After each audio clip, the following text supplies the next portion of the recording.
good to talk to you again, Sarah. Just before we go on to the pandemic laws, should Tim Smith be able to stay in Parliament, or is that a leave the Parliament sort of an offence?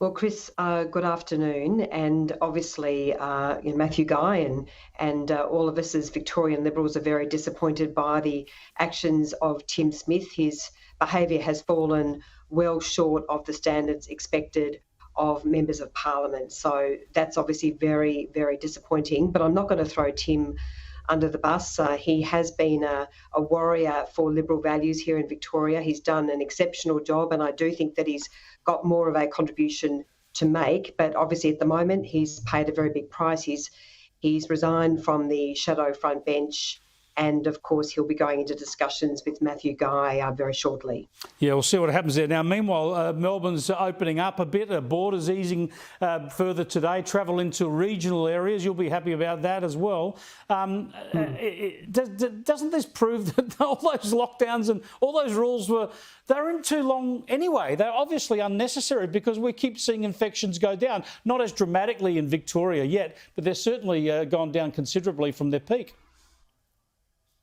Well, Chris, as you and I have been speaking about for some 18 months, in Victoria we have had too many draconian restrictions, too many abuses of power, and that's been devastating for our economy. I mean, who would have thought that we would be in Melbourne, the world's most locked down city, locked in our houses overnight by way of a curfew and all of the other terrible restrictions that have occurred. I think they've been ridiculously over the top, Chris. I've been, as you know, very outspoken about this.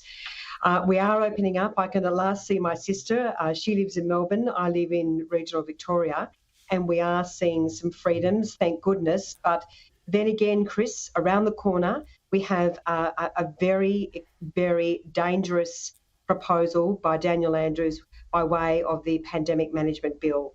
Yeah, we talked about that a bit last week. It seems extraordinary after doing all of this to your state that you would actually look to increase your powers rather than dissipate them somewhat. Now, the Liberals are going to try and amend this legislation in Parliament. Do they have any hope of making it reasonable? Well, not unless they can get the three crossbenchers to support them. These rules, frankly, proposed bill are so draconian. We've seen eminent barristers speaking out.